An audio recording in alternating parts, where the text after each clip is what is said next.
नमस्कार। शिव पुराण के अनुसार दक्ष प्रजापति ने अपनी 27 कन्याओं का विवाह चंद्रमा से किया, लेकिन चंद्रमा उनमें से रोहिणी से ही अधिक प्रेम करते थे। इससे क्रोधित होकर दक्ष प्रजापति ने उन्हें शाप दिया कि उनका तेज, चंद्रमा का तेज नष्ट हो जाएगा। इससे वो बहुत ही व्यथित हो गए और भगवान शंकर की भक्ति करने लगे। भगवान शंकर ने प्रसन्न होकर उस शाप को पूरी तरह से नष्ट तो नहीं किया, लेकिन उसका सुधार कर दिया और चंद्रमा को वरदान दिया कि वो घटेंगे भी और फिर धीरे धीरे बढ़ते भी जाएंगे, यानी वृद्धि को भी प्राप्त करेंगे। और भगवान शंकर ने चंद्रमा को अपने शीश पर भी धारण किया और चंद्रशेखर कहलाए।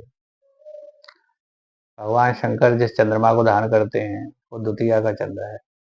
वो वक्र भी है और दुर्बल भी है। इससे हम कह सकते हैं कि भगवान शंकर टेढ़ों को और दुर्बलों को अपनी शरण में रखते हैं, बल्कि अपने मस्तक पर रखते हैं। भगवान शंकर की करुणा, भगवान शंकर की शरणागत वत्सलता, भक्त वत्सलता इस कथा से जुड़ी हुई है। एक श्लोक बहुत ही प्रसिद्ध है भगवान शंकर के विषय में, वो स्वामी तुलसीदास जी का।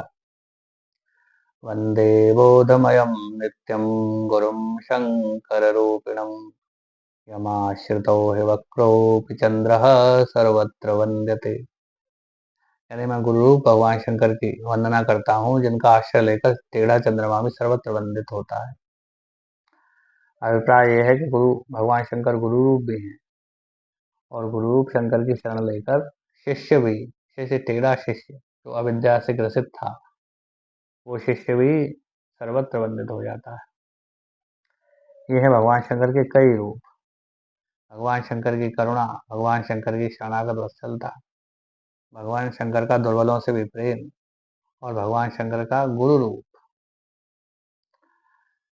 और पिछले दिनों हम बात कर रहे थे भगवान शंकर की श्वेत कांति की, भगवान शंकर की चिताभस्म लपेटने की। तो उसमें यह भी हम जोड़ सकते हैं कि भगवान शंकर चंद्रमा की श्वेत कांति से सदैव नहाए हुए रहते हैं, तो वो और भी सुहावने लगते हैं। धन्यवाद।